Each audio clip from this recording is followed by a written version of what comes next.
जळगाव ते नांदगाव जो हायवे म्हणतात त्याला हायवे नाव काय आहे, हायवे नंबर 1 जे 753.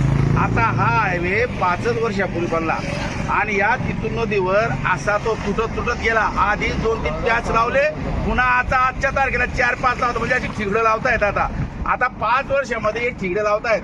म्हणून मी स्थानिक जे काही आमदार आहेत किशोरप्पा पाटील त्यांना फोन केला. आप्पा म्हणे मी मीटिंगमध्ये 1-1.5 तासांनी येतो. दुसरा आमदार आहे मंगेश चव्हाण, त्यांना फोन केला, त्यांची रिंग गेली पण ते मंगेश चव्हाण उचललेली. त्यांना वाटलं की शिवराम पाटील माझ्याकडनं काहीतरी देणगी मागायला आले असतील बुवा. अरे पण ही तुमची जबाबदारी ना. त्याच्यानंतर मी वैशाली ते सूर्यवंशी ज्या या ठिकाणी विधानसभेचे उमेदवार होते त्यांना पण फोन केला. ते म्हणे मी बाहेर गावी आहे. त्याचप्रमाणे अमोलदादा शिंदे ते पण कधी कधी भाजपचे उमेदवार पण राहतात आणि 2-2-3-3 वेळा राहतात. त्यांना मी फोन केला. ते म्हणे मी इथं जवळपास नाही. आणि जर समजा इथले आमदार खासदार जे लोक जे आहेत किंवा आमदार खासदारीचे उमेदवार जे आहेत ते जर समजा असं जबाबदारीने काम करत नसतील तर मग काय कामाचं या लोकांचा. नुसतं निवडून येणं आणि निधीची लचके तोडणं म्हणजे काय ससा हरण्याची शिकार करणं आणि एकाने फरेत आणणं आणि एकाने तंगड्यात आणणं असा गोष्ट प्रकार आहे. म्हणून माझं असं म्हणणं आहे या कामाचं ज्या ठिकाणी रिपेरीचं काम चाललेलं आहे फक्त लेबर लोक आहेत, एक बी टेक्निकल पर्सन नाही. होलसेलर असो इंजिनियर असो कोणी नाही.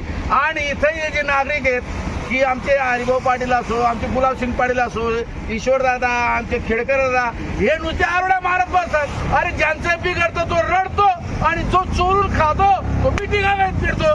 हे राजकारण काही चांगलं नाही.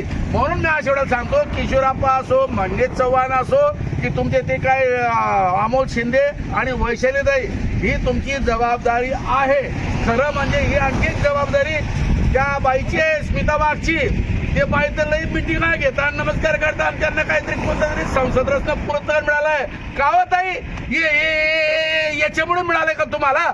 अरे याची शिकायत करा ना ते नरेंद्र मोदीला, ते नितीन गडकरीला. हे नरेंद्र मोदी नितीन गडकरी काय नुसते गणपती आहेत का? यांना बसून घे देवाऱ्यामध्ये ना आरती म्हणा असं.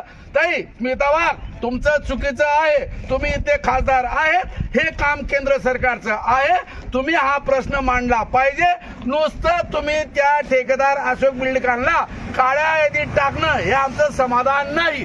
काळ्या यादीत टाकलं म्हणजे पूल चांगला चालेल का? नाही. तुम्ही त्याच्यातून लाचलुचपत घेतलेली नाही. मग हे काम करून घेतलं पाहिजे. आणि जो नितीन गडकरी नावाचा जो माणूस आहे तो व्हायब्रंट इंडिया सांगतो. मग व्हायब्रंट इंडिया आहे, अरे इथं सगळा करप्ट इंडिया सुरू झालेला आहे. मग त्या नितीन गडकरीची कॉलर पकडा.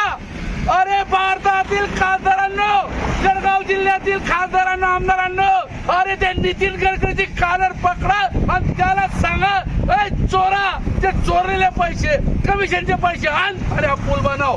ही जबाबदारी आहे. अरे सगळे आमचे रस्ते खराब होतात, आमचे पूल धसतात आणि नितीन गडकरी खाऊन पिऊन दांडगा होतो. त्याचा पोरगा 140 कोटी कमावतो. हे कुठले काय कमाई आहे? अरे तुम्ही देश बघताय का? अरे तुम्ही देशद्रोही आहेत. तुम्ही देशद्रोही आहात. जर समजा सार्वजनिक कामातून चोऱ्या करत असाल तुम्ही या देशद्रोहात तुम्ही दाऊद इब्राहिम पेक्षा जास्त देशद्रोही आहात, चोर आहात असं माझं स्पष्ट म्हणणं आहे.